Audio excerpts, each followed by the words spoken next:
Welcome into Up for the Draft. It is a Tuesday night, folks. We are almost at the draft. We are live on Thursday night, 11:30 p.m. to 6 a.m. Maybe we'll see how long Brian's allowed to stay up for. But before we do that, we've got a great show tonight. We're joined by various beat writers and reporters that look at different teams, and especially teams that have some interesting moves in this draft. Our first guest tonight is Ian St. Clair. Who works with Mile High Report and also Play Colorado, so mainly focuses on the Denver Broncos and the Colorado sports market. So we're going to have a little chat about the Broncos tonight and maybe some other discussions about the draft and different teams in the league. But Ian, it's a pleasure to have you on, man. How's it going? It's a pleasure to be back on with you guys. I love talking with you guys about the Broncos and the NFL, and we are finally getting closer to the draft. We're almost there, Ian, and please God, by the time this does go out, nothing crazy has happened. But for now, before we even get into the football talk, have you any Irish heritage? Have you any? I mean, have you ever been to Ireland before, or any affinity to this island? I do have Irish blood in me. I have never actually been to Ireland. It's on the to-do list, and now that we're finally getting out of this COVID tunnel, hopefully my wife and I can make it over to Ireland at some point. I think originally my family came from Munster or around that area, so I do have ties to Ireland and Scotland. So there is lineage to the Irish in my blood. So you'll have to come over, Ian. Definitely. I think if you have both Irish and Scottish, then a whiskey tour is something that I think of both nations is probably something that you need to undertake. But as 100%. You said, yeah, make it happen. I mean, we are at this point, when this is being broadcast, 48 hours from the draft. It feels like it has taken a long time to get here. Broncos drafting in the top 10, which, for long-term Broncos fans, it seems something quite new, but something unfortunately that's happened more in recent years. Sitting at number 9, I suppose, a two-part question. One, what do you think is likely to happen, given we don't know yet what way San Francisco are going to go? But if you were GM, what would you do? I think it's all going to be determined on what John Lynch and Kyle Shanahan do with that number 3 pick. And it seems like it's going to be Mac Jones from Alabama. That has been in the cards since the trade with the Miami Dolphins was announced, that was who Lynch and Shanahan were going up to get, was Mac Jones. And there are still people out there who don't buy it. They, like Trevor Sikkema, who is on Adam Malnati's and my podcast to preview the draft. He's with the Draft Network. He says, you don't go and give up 3 picks for Mac Jones. That's just not something that you do. You do that for a guy like Justin Fields. And I find it interesting that the one thing that people are doing is I think that they're putting on what they would do in that situation as opposed to what Kyle Shanahan would do. So let's say the 49ers go Mac Jones. It's then going to be dependent upon what the Atlanta Falcons do. And I have felt that they were going to go Kyle Pitts from the get-go because of the way they reworked Matt Ryan's contract, because Arthur Blank, the owner of the Falcons, thinks that he has a team that can compete in that division and in the NFC right now. Whether or not Fontenot, the new GM, can convince him to take a quarterback, especially Justin Fields, to sit behind Matt Ryan, we'll see. I think they go Kyle Pitts. Then that leaves the Bengals at 5. They're obviously not going to take a quarterback. So they're at 6 is the sweet spot. I think that's where, if Justin Fields and or Trey Lance is there at 6, I think George Paton makes a trade with the Miami Dolphins to get his quarterback. Ian, just to take you away from the draft for a second, as a Giants fan who went through 2 years of Pat Shurmur as head coach, suffering, I would say, for 2 years, it was very evident at an early stage in the first season he really wasn't the right man to be head coach. But the one thing that he did walk away from, and most Giants fans would agree, is that he was very good in terms of the production of producing the quarterback, in terms of helping Daniel Jones. He seemed to have a really good first year with him. And I think maybe that was the reason in particular why he got the job as offensive coordinator, because they looked at the similarities with Drew Lock, and it hasn't really played out to that extent just yet. And just your general thoughts on Pat Shurmur so far in his time in Denver. I think it's a bit good and bad. I don't think that we can really garner too much one way or the other on last season just because of everything that unfolded and getting to work with a new quarterback and not really getting to work with him until they get into training camp in August, not having any preseason games. So I think it's still up in the air. There are obviously people who have their opinions in Broncos country, in the media, fans who just do not like Pat Shurmur. And one of the reasons is the way that he didn't utilize Philip Lindsay. And now Philip Lindsay is with the Houston Texans. So in that area, I would say that it wasn't a success. I think one area to look at with Pat Shurmur, and Pro Football Focus made the comparison between Cam Newton and Justin Fields. And then Andrew Mason pointed out that his quarterback coach, Cam Newton's that is, in Carolina, was Mike Shula. Mike Shula is now the quarterback's coach in Denver. So if he's able, if Justin Fields is able to work with Mike Shula and Pat Shurmur, I think that's where we're going to start getting to know whether or not it's going to work with Pat Shurmur. And you mentioned what he did with Daniel Jones. There's what Pat Shurmur has done in Minnesota, which is what all fans, media go back to. With Case Keenum and that Minneapolis Miracle season where they beat the Saints. So I think it's still up in the air on what Pat Shurmur is going to be able to do with the Broncos. But if Peyton is able to get his quarterback, like I think he will, then the clock is going to be ticking on Pat Shurmur. Ian, as you know well, two of my co-hosts here are die-hard Denver Broncos fans, and for the last 5 years have had a bit of pain and misery, to say the least. And we've talked a few times about April's the time for hope, though. And I'm going to say something nice because, unlike maybe Detroit and our first reaction of Dan the Dude Campbell, the reaction to George Patton and the steps he seems to have taken in the Broncos so far are pretty positive. They're pretty, the players seem to be responding. He hasn't, had an awful press conference like an Adam Gase. Is that the general sense in Colorado? It's like, hey, here is a real GM who's going to make real decisions and put us on the right track going forward. I think with the way he's attacked free agency, and no matter where you go, everyone will applaud and say that he had a fantastic offseason with being able to get back Von Miller, Shelby Harris, Justin Simmons, bringing in Ronald Darby and Kyle Fuller. The defense is set. They may have a need at middle linebacker, but I think you have Alexander Johnson and now his name is escaping me, the other middle linebacker. Josie Jewell. There you go. Thank you, Colm. So I think for the most part, the defense is going to be what drives this team. I think where it will be determined is quarterback. I think no matter who you talk to, it's the quarterback that is going to drive this team, whether or not it's Drew Lock and they run it back with him in 2021, or they get the new quarterback in the draft, or potentially a trade with the Panthers for, say, like Teddy Bridgewater. I think what George Paton has done is set himself and this team up for success to finally get over this 5-year playoff drought and 4 years of consecutive losing seasons.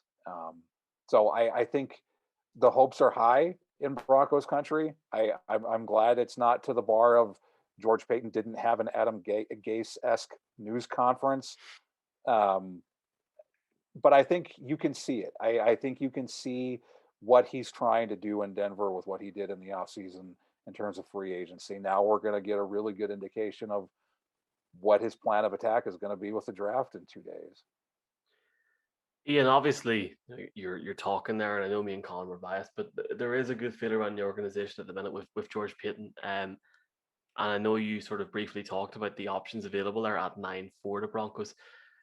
If they're sitting at 9 and the quarterbacks are gone, and I'm talking about that front 5 that we're all talking about, or the front 4 or 5 quarterbacks, do you think they trade down? Now, I know you also, I sort of said it at the start of the show, play Colorado. There are a few odds there. People in Ireland, the UK, and Europe would have a little gander sometimes on that. So do you think that is a possibility, or do you think they're really going to go for that ninth pick and maybe go for the best person available at that spot if it needs to be?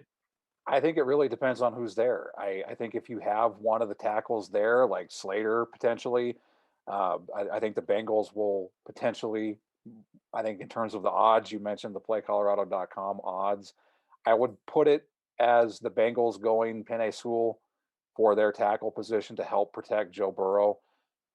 I think it then would depend on who's there. I mean, you have Patrick Surtain, you have the cornerback from Florida State who could potentially be there.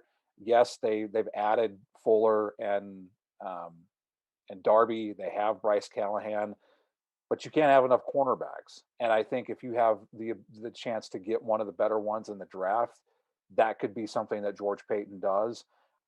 What about Micah Parsons? I know there are a lot of red flags around him with Penn State, but if Vic Fangio comes to him like he may have done with the linebacker in Chicago, who Adam was, it was his draft crush and has been ever since he was drafted by the Chicago Bears. Micah Parsons could potentially be that missing chess piece that Vic Fangio needs in this defense. And I get it that there are a lot of red flags around him. There are concerns about him off the field. So that's something to keep an eye on. If I had to put it on terms of odds, it's really going to depend on who's there and what can the Broncos do to make their team better at that position. If Peyton doesn't feel like they can at that spot, I could see them moving back and adding draft capital, because that's the one consistent thing we have heard from George Paton, is that he always looks to add draft capital. If he can add 1 or 2 picks, he'll do it. And I think it really is, not to walk the line and not answer your question, Michael, but it's really going to be dependent upon who is there at 9. Yeah, I would almost if Micah Parsons was going to be good as Roquan Smith, I'd almost be prepared to give up on a QB, because he has been something else. I can understand Adam's crush on him. He's been lights out for the Bears. But Michael talked about the optimism. We might, if I can pinprick that, the Broncos haven't had a good few years. And we saw Kyle Brandt from Good Morning Football come out with some comments around team being somewhat irrelevant. There's been a lot of talk that Drew Lock was going to be this. I think he said that we heard that Vic Fangio was going to be this, but none of it has worked out. The Broncos don't move the needle. I'm wondering, as somebody who covers the team extensively, are we in a situation where we are, as Broncos fans, the team does move that direction, or is this where we go back to 1996? Hank Scorpio gifts Homer Simpson the Denver Broncos, and the Broncos go on and win the Super Bowl back to back a year later. What do you think is likely with what might play out on Thursday night? Which direction is this franchise headed? I mean, it's all about the quarterback, right? I mean, you mentioned those teams in the mid 90s, they had John Elway. And you mentioned the last couple of years since Peyton Manning retired. It has been 5 years since the Broncos were in the playoffs. That, for a Broncos fan, that is unheard of, because I don't want to say spoiled, but we were gifted Pat Bowlen when he bought the Broncos in March of 1984. And from that moment, there has been this need to be the best. And that was one of the 3 things that Pat Bowlen had on his to-do list, was to be the best at everything. And the Broncos have not been the best since Peyton Manning retired. And I think it's because of quarterback, whether it's Kyle Brandt's quotes about irrelevancy, or the Broncos not being in the playoffs, the Broncos not being where they have been and they are expected to be, is because the lack of a quarterback. And people are going to get sick of hearing this, but until the Broncos get a quarterback, it is going to be nothing but a talk about quarterback. And I think that's why most Broncos fans are looking forward to Thursday, because there's the potential to get a guy who a lot of people have as the number 2 quarterback in this draft behind Trevor Lawrence, and that's Justin Fields. If you're able to get a guy like that, Kyle Brandt is going to be talking about the Broncos on Good Morning Football. The national media is going to be paying attention to the Denver Broncos because they have the quarterback, and I think that's why they haven't been relevant. They haven't won games. They haven't been in the playoffs, and we'll see what happens come 2 days from now. Ian, you touched on the fact that George Payton was so aggressive in free agency, in particular around the defense. Bringing in Kyle Fuller from the Bears, Ronald Darby, and obviously making sure that Von Miller stayed. How much of that do you believe is a factor around the emergence of other teams in the division from an offensive standpoint? We all know what Kansas City are, but we've seen Justin Herbert now come in, and they're stacked. They got some wide receivers last year that were unrestricted free agents and stuff, so they look explosive. You got the Raiders with Weller and Rogues, they look very explosive. I'm just thinking, if we're not going to resolve the offensive situation, are we best served having a really good defense to play up against these teams? I think we saw that last year. I think a lot of people will say that Todd Bowles got the defensive game plan that he used in the Super Bowl from the second game that the Broncos played against the Chiefs last season. And when you look at that defense, they were without Von Miller. They didn't have Bradley Chubb. So I think when you're looking at this team, they have the pieces in place to have a championship level defense. And I think that's one of the reasons George Payton did that. You mentioned the Kansas City Chiefs. They have Patrick Mahomes, and they just made that trade with the Baltimore Ravens to get Orlando Brown as their now franchise left tackle. Like, Patrick Mahomes needs anything else. Now you have Brown next to Joe Thuney. So they have an offensive line that's going to be able to potentially block what the Broncos have in the front. So it was imperative to get that secondary locked down, to be able to get Kyle Fuller and to get Ronald Darby. The last time that Fuller played with Vic Fangio in Chicago, he put up his best season in the National Football League. And if he's able to carry that over and have another season like that, it is going to help the Denver Broncos, obviously. So I think you had to attack the defense because it's just a requirement in this division. And to even go beyond that, you have Baker Mayfield, you have Lamar Jackson in Baltimore, you have Josh Allen in Buffalo. So you have to have a defense that can at least give you a chance if you get the quarterback position figured out. So I love what Peyton did with his defense and free agency. I think it sets the team up to be competitive in the division, especially if they're able to get this quarterback figured out. Ian, I can only agree completely with you on your views on the Broncos defense there, that they've got some amazing talent. They've only added to it with the secondary, obviously, moves in free agency, and they seem to have all the pieces. But the Denver Broncos are not the only team that have quarterback challenges. I mean, you've got the Giants and the Patriots fan on this, so we know some of that pain as well. But it does seem to me that the angst about the quarterback position is particularly palpable in Colorado. And, Drew Lock has certainly had his critics, and I'll count myself very much amongst one of them. But it does definitely seem like there's a real upswell of, like, we have to make a change in order to give this team a chance. With that in mind, I'm going to ask you a true and false statement. It's very simple. If George Payton decides to go Parsons or Surtain or bolster another position at 9 and doesn't go quarterback in this draft, the Broncos season will be effectively over by week 8 of this next upcoming year. True or false?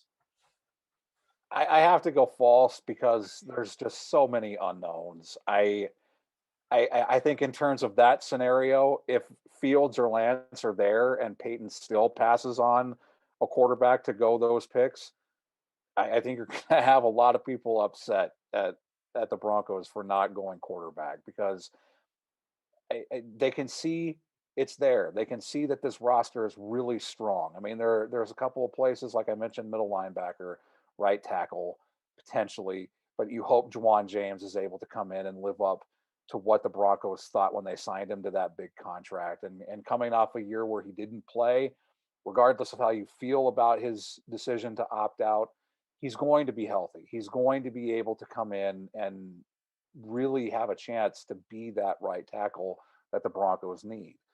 Aside from that, there's really nothing else on this roster where you can say they're not that strong. The only area is quarterback. So I go false just because I think adding Von Miller back to this defense and the way people were talking about him before he got injured in training camp last year, he was going to have a monster season. I just, there's no doubt in my mind that Von Miller was going to be back to where he was on that playoff run that led to the Super Bowl win.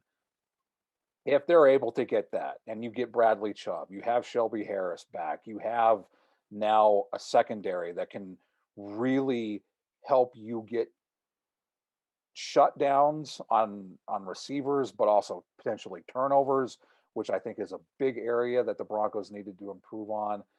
They're going to have the chance to compete. I just think whether it's impatience or just the desire to finally have this over, they want a quarterback because they want to compete. And while Parsons or Surtain or whoever it is, you're going to be able to compete and have a chance for the playoffs, because the one thing we haven't mentioned is the added playoff spot that is going to be in effect again. So there's going to be a chance for the Broncos to compete. I think Drew Lock could be a little bit better. So at least for now, I'll go false on your true or false statement. Well, I have to say, now just in regards to what Mark said there, I mean, I think there's plenty of teams in that might be in that situation that they don't pick a quarterback. Maybe there might be, there's I think there's a team picking at 15 that might be in that situation, maybe over at week 4, never mind week 8. Conversation for a different show on a different night. But Ian, I'm going to jump from the draft very quickly. I think it would be remiss not to ask somebody on the beat for the Broncos. This TJ Ward retiring this week officially. I mean, that guy was unbelievable in his prime. Obviously, the game against Carolina, the way he played that season, and just a guy that will be remembered very fondly in Denver. Oh, absolutely, and I think it's because of the group that he was a part of. The no-fly zone will be remembered in Broncos country, I think, the same way that the Orange Crush is viewed, because of the impact that they made. I think a lot of people think that the no-fly zone should be inducted into the Broncos Ring of Fame, and I say, why not? I mean, why not do a position group? I think the Orange Crush should be in the Broncos Ring of Fame. So I think people will remember TJ Ward for what he did and the way that he played, but also because of the no-fly zone. I think being linked to Aqib Talib and Chris Harris Jr. and Darian Stewart and even Bradley Roby, I think is going to be something that Broncos fans will always remember fondly, and remember that season for how special that it was. And whether or not TJ Ward is ever inducted into the Broncos Ring of Fame, I don't know, probably not.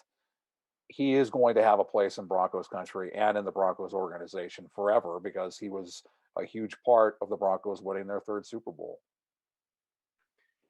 And we've talked obviously about QB. We've talked about the defense. For viewers out there, and we're very close to it, but for viewers out there who are wondering, the Broncos in terms of on offense, for going into next season, like who are you most excited about in terms of, outside of the quarterback position, if somebody new comes in, who is it on the Broncos offense that you're actually excited about seeing? Obviously, Courtland Sutton. He's going to be coming back from his injury. I think the fact that you're going to be able to pair him with Tim Patrick and Jerry Jeudy and KJ Hamler is going to be big, regardless of who the quarterback is. He's going to be the number 1 receiver. So even if it is Drew Lock, let's say it's Drew Lock, he's going to have a receiver that he can go to and can trust in those situations. And I'm going to go off the cuff a little bit with this. I'm looking at Lloyd Cushenberry at center. He had his moments where he struggled last year. It wasn't all rainbows and unicorns for Lloyd Cushenberry last year. So I'm going to look for him to take a step forward in his 2nd year. And being able to work with Mike Munchak and Chris Cooper is going to really help him. So he now knows the NFL. I think he's a really smart player, and he knows he needs to get better. I think he's going to work with Dalton Reisner and Graham Glasgow, who are going to be the bookends for him at center for the guard. So those are the guys that I think are going to be able to really help the offense get a little bit better. Jerry Jeudy is going to be better. I think I think the drops were a little bit over dramatic. There was too much drama around his drops last year. I don't think it was as bad as some people think it was. I think he'll be better. You're going to get Albert Akwu-Egbunam back. The fact that you have now two tight ends who can stretch the field, and Noah Fant and Albert O is going to be big. So to me, the two guys that I think have the potential to move the needle even further are Sutton and Cushenberry. Ian, bearing in mind Fangio was here before George Payton came in, so they're not tied to the hip. What is a reasonable expectation for Fangio this year for him to be still here next year as the head coach? Does it have to be playoffs, or is it just to, I suppose, get back to be really competitive within the division? I think it has to be the playoffs. I think that is going to be whether or not we know Vic Fangio is going to be back or not. And obviously, if they get a rookie quarterback, I think there's going to be a little more leeway with that. But if it's Drew Lock, if they run it back with him, the expectation is they make the playoffs. That has to be the expectation. It was when Pat Bowlen was the owner, and that needs to be brought back in. And I think George Payton knows what he's getting into when he talks about the influence that Mr. B had on this organization and on the NFL. That needs to start being reverberated throughout the organization again. Like, we cannot have this. This is unacceptable. Not to say that it was, but everyone needs to know it, that this is not acceptable. We are better than this, and we have to be better than this. So I think if they run it back with Drew Lock, they have to make the playoffs or Vic Fangio is out. If it's a rookie quarterback, I think there's a little more leeway. Ian, you just breaking down the offense there. I mean, the wide receiver talent is apparent. The offensive line seems pretty strong. They've invested a lot in that last while. Tight ends, we had Noah Fant on the show last Friday, and he's a very underrated tight end, I think, and very much a good two-way player. But one really underrated asset that the Denver Broncos had, who wasn't just a Denver Bronco, but was someone who went to high school in Denver, went to University of Colorado, and is maybe the one demerit, I would say, on George Patton's offseason so far, is, of course, Philip Lindsay, who is now no longer a Denver Bronco, but is a Houston Texan. Just wondering your take on that particular piece of business, if you like, because, Lindsay has been such a solid running back there, and that is maybe one position that does need addressing in the draft for the Broncos. I think when you look at Philip Lindsay, it all goes back to Pat Shurmur. There was not a fit with Lindsay and Pat Shurmur in this offense. So I think that's the reason Philip Lindsay is now in Houston. It wasn't about George Payton. It wasn't about the Broncos not wanting Philip Lindsay. I just didn't, there wasn't a fit. And I think even if Philip Lindsay did come back, it wouldn't be a fit. There would be the same issues that we saw last year. So I think in the end, it was better for everyone that Philip Lindsay moved on. It was better for the Broncos that Philip Lindsay get into a better scenario where he can potentially have success in Houston, because it just wasn't going to happen in Denver as long as Pat Shurmur was here. And to me, that's the main reason that it happened. If, let's say, the Broncos had a different offensive coordinator, I think Philip Lindsay would probably still be here. But I think that's they chose they chose Pat Shurmur over Philip Lindsay, and whether or not that pays off in the end, we'll see. Let's see. Hopefully, I mean, I think Lindsay's going to tear it up in Houston, to be honest, Ian. I'm not going to lie. But Ian, just before we move on to our next guest, can you maybe tell people that maybe aren't associated as much with the Broncos over recent years where they can find your workout just before we go? Well, you can find me at playcolorado.com, which is your one-stop shop for sports betting online and retail, casinos, lottery, anything that's gaming. Playcolorado.com will give you the news, analysis, and advice to make yourself a better and smarter gambler. And then Mile High Report is where Adam and I do our podcast. We have draft coverage from Scotty Payne and Joe Rolls, who are our draft experts, and we'll have everything covered over the next 3 days of draft madness at Mile High Report. Yes, sir. And our draft coverage is presented by Trust. You can check out Trust website, trust.com, for some great products. Everything we're using now, webcams and microphones, are provided by Trust. Thank you to Trust for their continued support. And Ian, look, all it remains to say is thank you very much for coming on. Mike Silverstein for the Packers is coming on next. But for now, Ian, thank you very much. Thanks for having me on, guys. It was always great crack as usual. Okay, our guest on the Irish NFL show tonight is none other than Tom Silverstein, who is a Green Bay Packers beat reporter for the Milwaukee Journal Sentinel. Tom, welcome to the show. It's a pleasure to be here. Tom, we are going to talk some Packers. We're going to talk some football with the draft coming up, but we ask every guest this. Have you any Irish heritage? Have you ever been to Ireland before? Have you any connection to this island? Yes, I don't have a connection, but I have been to Ireland. I was on a biking trip in Ireland and I absolutely loved it. It was wonderful. And I hope to come back soon. That was probably 20 years ago. But so I'm sure some things have changed, but I'm sure not. My favorite part of that was that I went into a pub and there was a famous bumper sticker that's very famous in Milwaukee for a Milwaukee bar. It says, "I closed Wolski's." And that's like a famous bar in Milwaukee. And there it was up on the wall in a pub in Ireland. I was just blown away. I think you need to come back definitely and see if it's still there, Tom. That's as good an excuse as any. But look, since Matt LaFleur came in, 2 great seasons, 13-3, but only to fall in the championship game, on both occasions.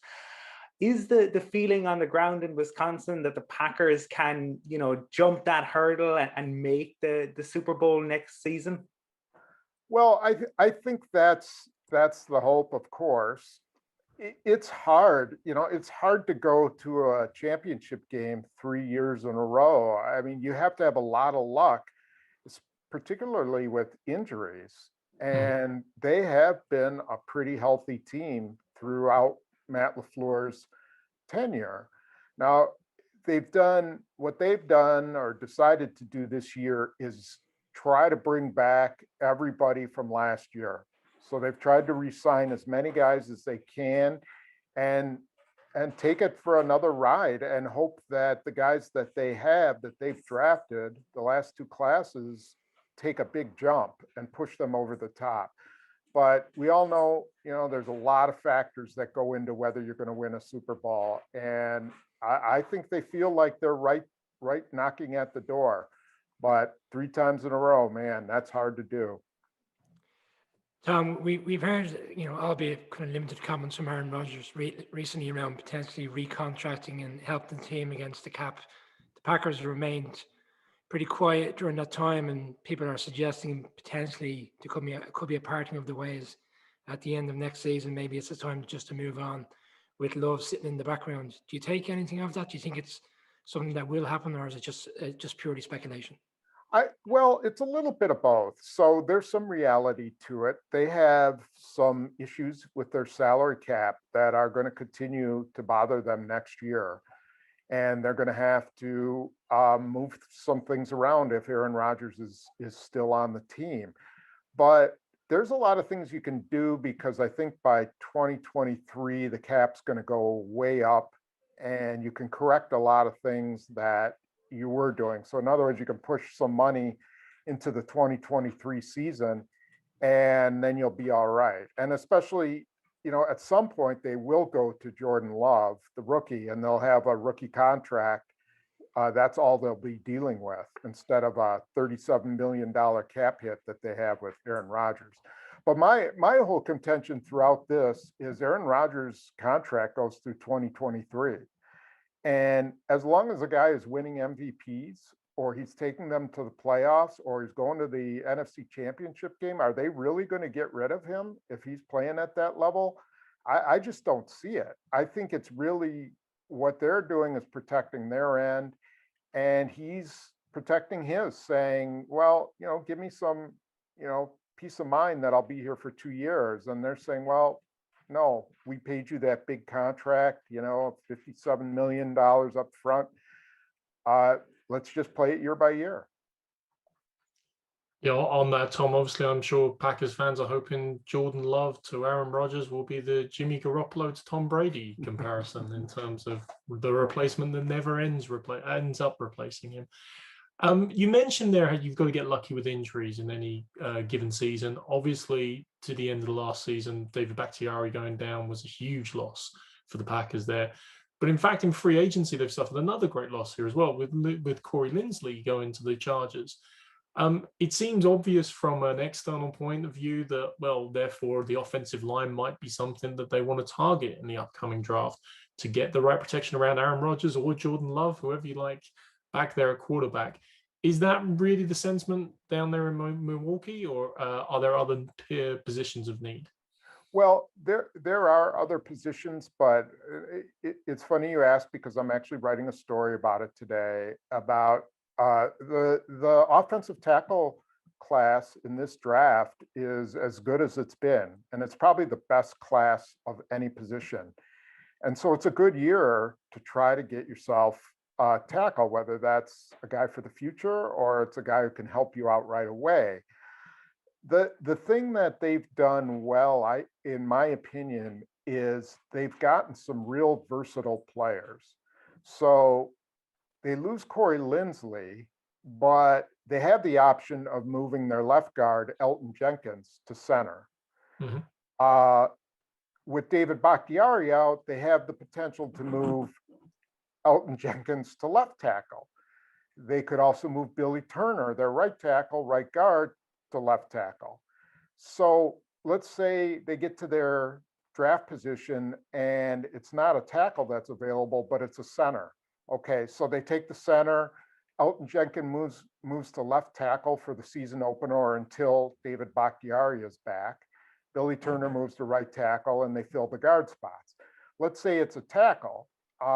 Then maybe they move Billy Turner to left tackle, play the rookie at right tackle, and play Elton Jenkins at center. So they're really lucky in the fact that they've got this versatility. Even Lucas Patrick, their right guard, can play center. So they've got a lot of different options there. And I think that allows them to, if there's a really good tackle when they draft, that they could go ahead and do it. Because you can always move a good tackle to guard too. You know, if he's good at tackle, he's probably pretty good at guard. Tom, I'm sure you know yourself, there's obviously a lot of European interest, a lot of Irish interest, UK interest in Wisconsin generally. Obviously, you got Giannis there with the Greeks as well, but so many Packers fans in Ireland and in the UK. Staying on the Packers, it's been a very interesting offseason for Aaron Rodgers. What did you make of his Jeopardy appearance? Because we don't have a chance to watch it over here day by day. Did you find it interesting? You know, I'm going to disappoint your viewers, listeners badly. I did not watch 1 minute of it. I know it's blasphemous. I'm derelict of duty. I should have watched, but I honestly it did not interest me one iota. He's gotten mixed reviews here. I would say he's gotten good reviews from people who know who Aaron Rodgers is and like Aaron Rodgers and want him to do well. I think from TV people, you know, I've read in some instances they think he was a little stiff, maybe not as just not made for that position. But it was, I really think he looked at it as an audition for the full-time job. I really do. And he has said that he thinks he could do it while still playing football. I suspect he could. I don't think it's impossible, but I think I think the cart is before the horse here. I don't think they've offered it to him yet. And I think, you know, the networks, the viewership was pretty good. I think their ratings were pretty decent, but you know, they gotta make a decision on a long-term host. And man, you know, as good as Aaron Rodgers is, it's sort of like, I mean, Jordan Love's got to fill Aaron Rodgers' shoes. Aaron Rodgers trying to fill Alex Trebek's shoes. Same thing. I suppose looking at the Packers, you know, a lot of media talk last year around the wide receivers, and obviously this year you're looking at the wide receivers, and I think just about everyone is in the last year of their contracts. So in terms of the upcoming draft, you know, is there a feeling, you know, that that the Packers will look to bring somebody in, and is there anybody that, you know, is getting more talk than others, or that you would like to see the Packers maybe draft? Well, after predicting with no uncertainty that they would take a wide receiver last year, I'm not going to go out on a limb and say they're going to take one this year. I do think they are going to draft a wide receiver. It's another good class. And then next year is supposed to be a down year for wide receivers. So 2 good classes in a row, they got to take advantage of that. They didn't last year. I think they will this year. But there's also a philosophy in their organization that you don't need to take a wide receiver in the first round. All the great wide receivers they've taken this decade or this millennium have been second rounders. Jordy Nelson, Randall Cobb, Devontae Adams, Greg Jennings. You could just go, I'm sure I'm forgetting somebody else too, but they've just nailed it in the second round and third rounds too. So I don't see them taking one in the first round, maybe the second or third. They feel pretty good about the guys they got, but you're right. I mean, they will sign Devontae Adams to an extension. There's no question about that.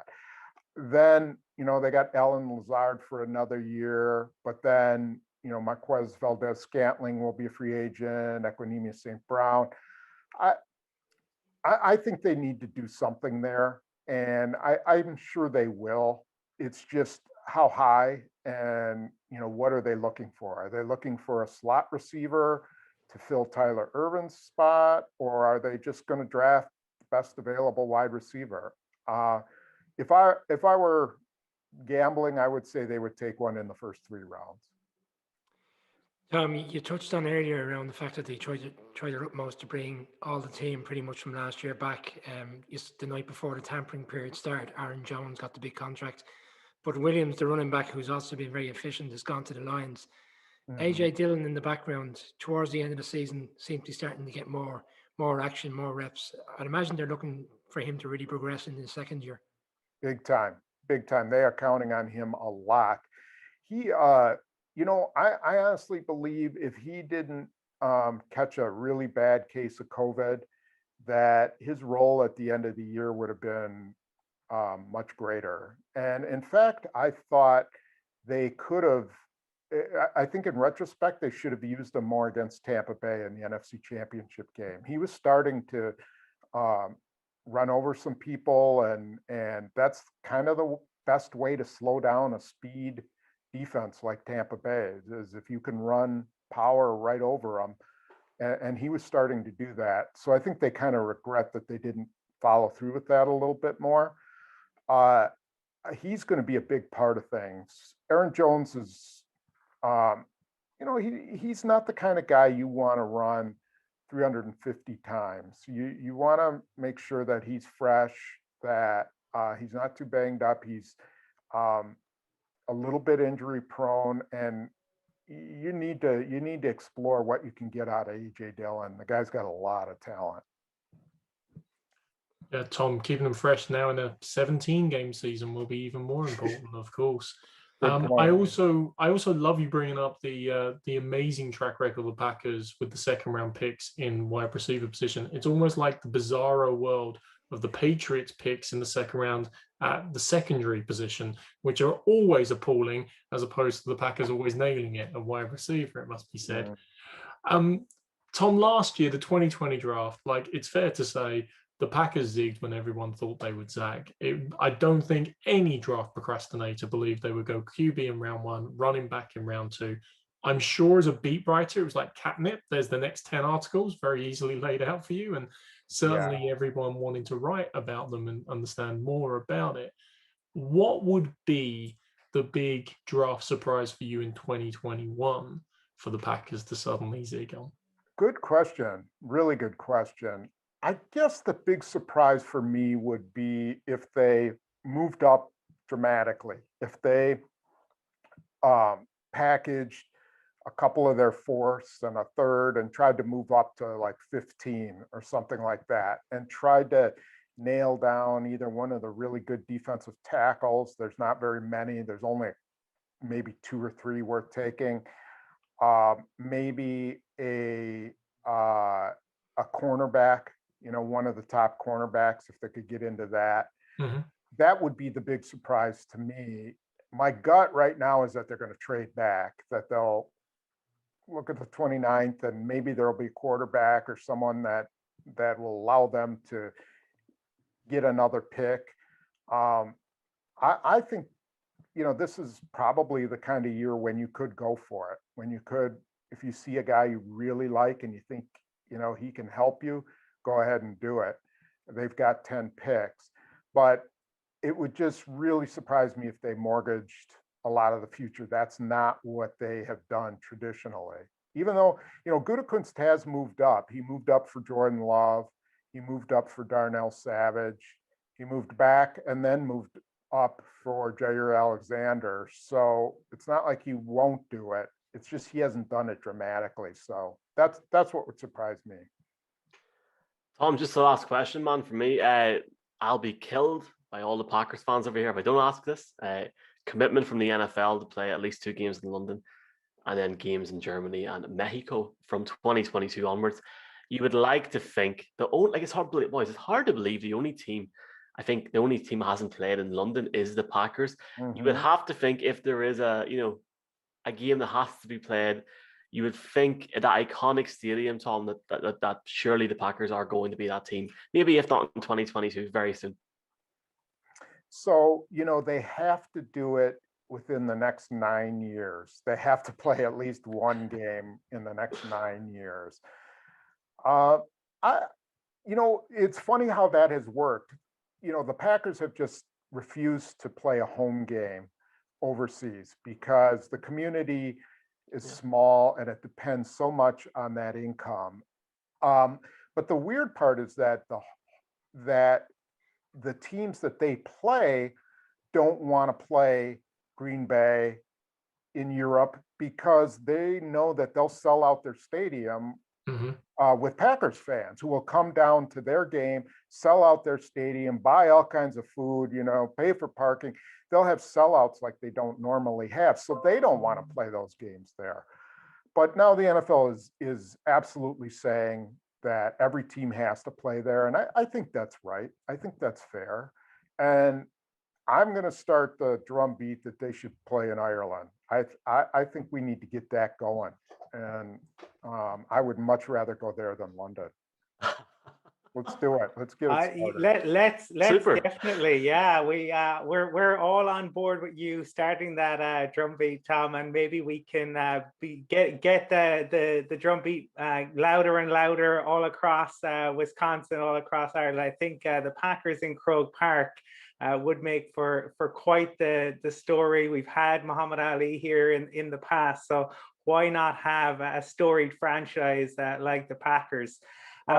Milwaukee has a fairly large Irish community. I think it would be great. All right, we're going to start that out. Yeah, Tom, from your lips to God's ears, or at least Goodell's ears. That's the first time anybody has ever said that I have any in with God. So. Oh man. Well, Tom, sorry, boys. No, I was going to say, Tom, it's fantastic to have you on. It's great insight into the Packers, not just last season, but obviously going forward in the draft. So we're really blessed to have you on. Hopefully you'll come back on again soon, near the season, and we can do a season preview on the Packers. I would be happy to be on. Anytime you call, I will do it, and I'd look forward to it.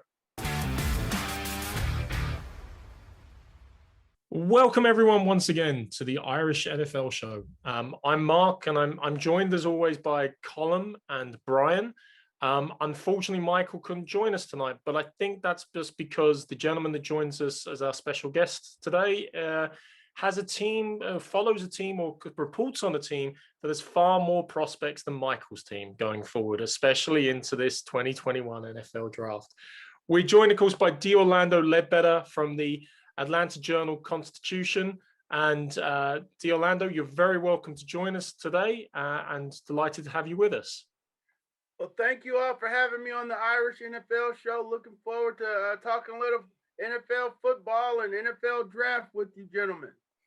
We look forward to it too, sir. And before we get on to the NFL show, we have to ask, we ask all our guests, do you have any Irish connections, any Irish heritage, any love or desire to come to this little green isle at some point? No real connections that I know of. Do want to come visit though, for sure. Kind of got close in 2014 when the Falcons played in London, and I should have stayed over the next week and come over to visit you guys. And maybe that'll be the plan this season when the Falcons come over to play again in the 2021 season. So I hope to see you all soon in Ireland. That sounds good to us. You'll have to make the trip to Dublin, and you have a whole set of new tour guides now who can show you around the city. But we are here to discuss football and the Falcons. And look, we are coming up on the draft.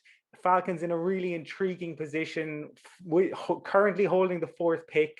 We saw Peter King mention that the owner, Arthur Blank, is fascinated, I think, is the term that was used by the quarterbacks, but that he wouldn't force a decision. I suppose the feeling from as somebody who covers the team, what do you think the Falcons are going to do in the draft?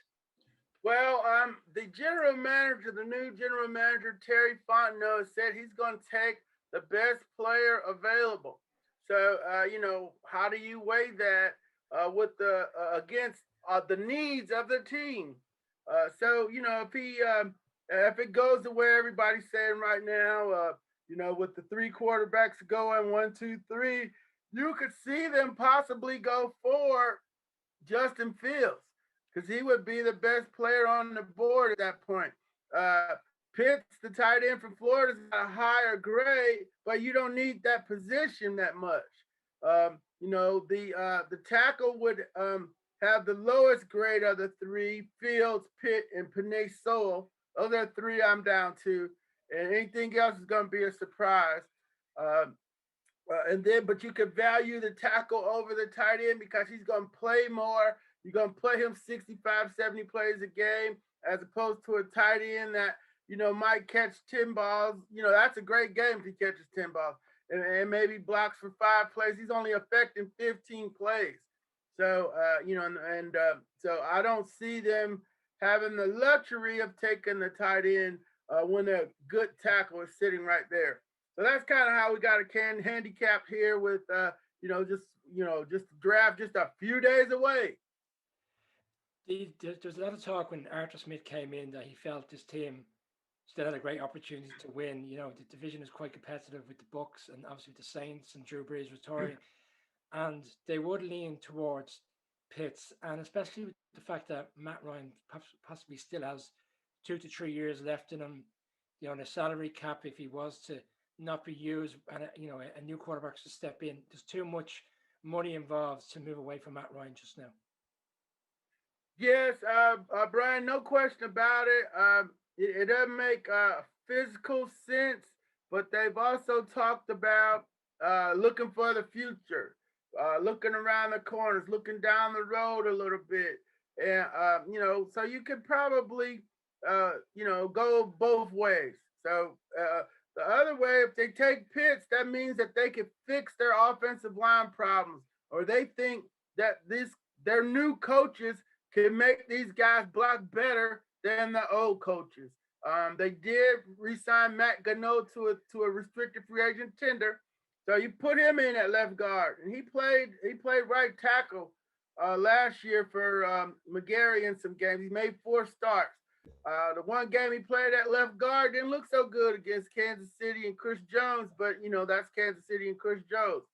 So if they think that they're strong enough up front to protect Matt Ryan and run the ball, then you have the luxury to draft a Pitts.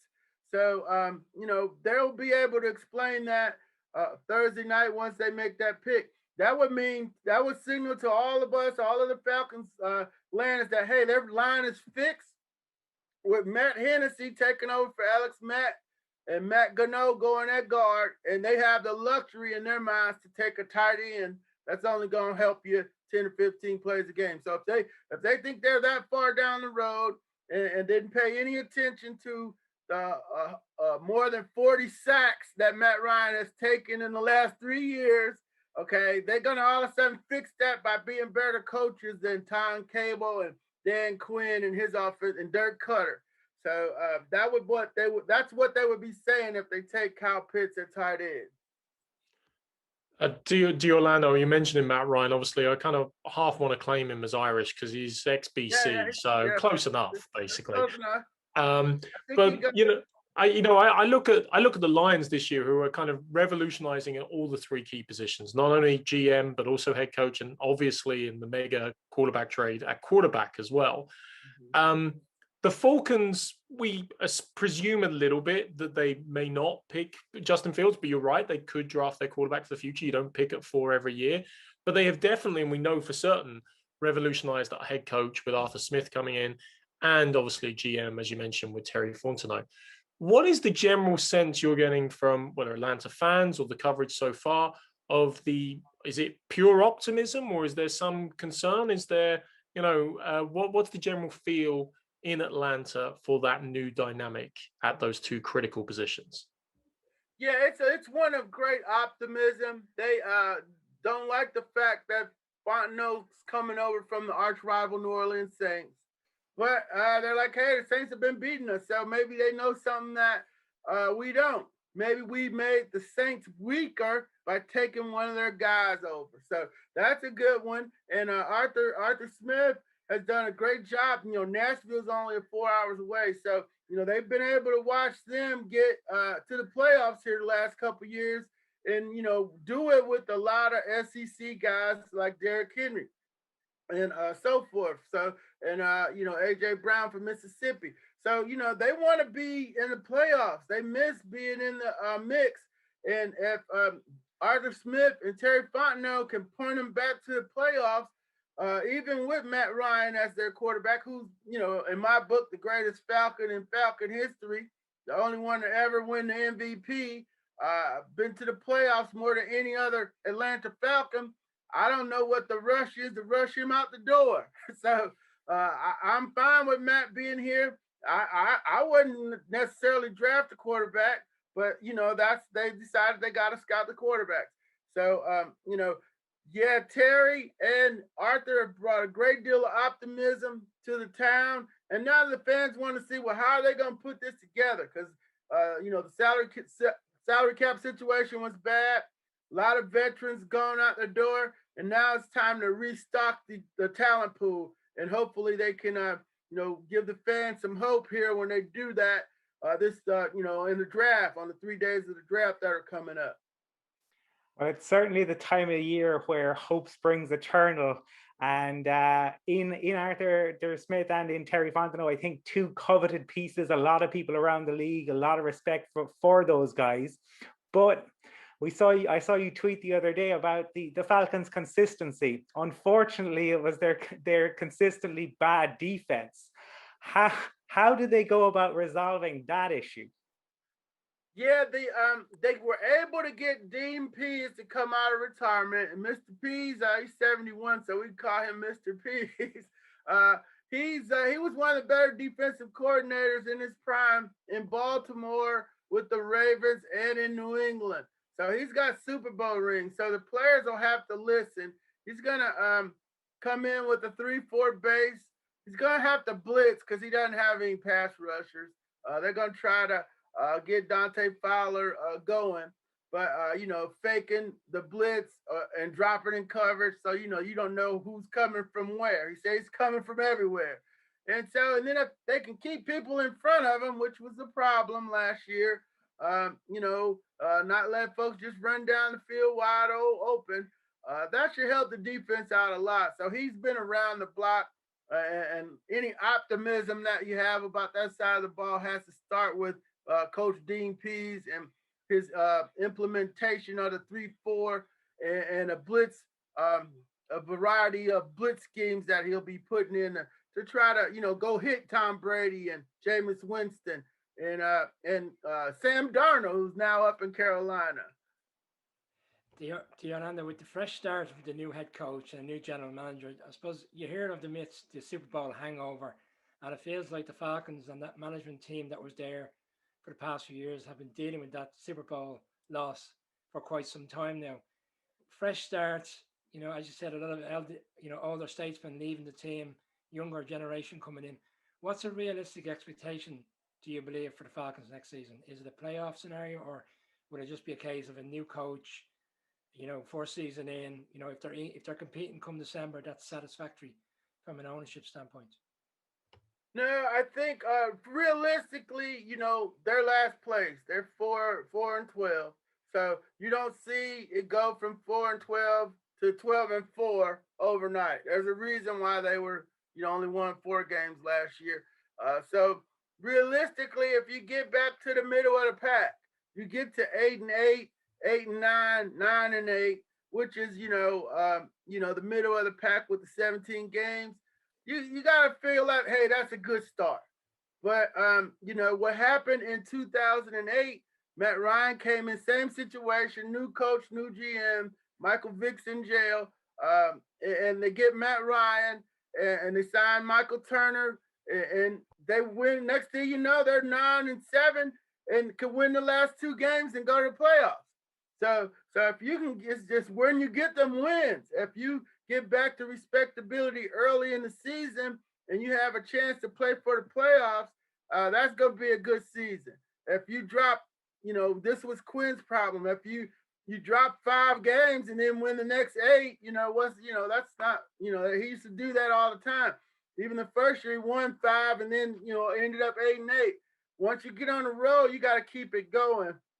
And so, for Arthur Smith, how they start, how they get back into the race, how they stay in games, how they close out games, and be competitive early on in the season is going to dictate, where the season goes and if they have a chance to make it a big shift from last place. So, they talk about worst to first a lot.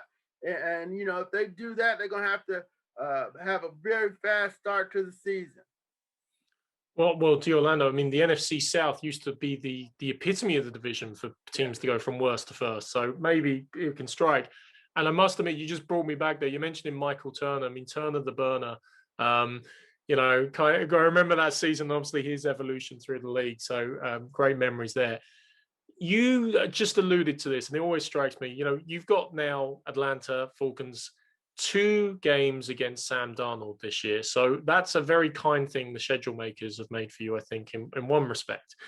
But in another respect, you've got a very disadvantaged schedule because Arthur Blank was very vocal about wanting to be in London last year. He's come straight out the blocks and said the Falcons are going to play in London, which, hey, as fans in this side of the world, we'll be delighted to welcome them over, and we'll just suggest they should come to Croke Park and Dublin at some point. But, it's great to have them over. But for the Falcons as a team, next season, you're going to only have 7 home games, 9 away games, and 1 neutral site game. So while we're very grateful, is that not going to be a bit of a handicap for the team as they attempt to pick themselves back up next season? Yeah, no question about it. The 17th game was added down in Jacksonville. And the London trip, certainly, we don't know who they're going to play yet. But, when you're down and out, sometimes it's better to be on the road. So, maybe they'll come out swinging a little bit harder on the road and, make the road the home. Coach Quinn had some pretty good road teams, unless they were going to play AFC teams. But, I'm sure that'll be a rallying point for the coach. They like to say, hey, we'll play this game anywhere, anytime, any place. And, sometimes they really mean it, and sometimes they're just trying to get their team psyched up. But we'll definitely see, at the home field advantage or home field or a road advantage is going to be a factor. Some of those games, though, I don't have it memorized right now. I'm swamped with the draft, but I think we got the NFC. I think it's the NFC East and the AFC East this year. So you don't have to go to like a Kansas City or one of the real Packers.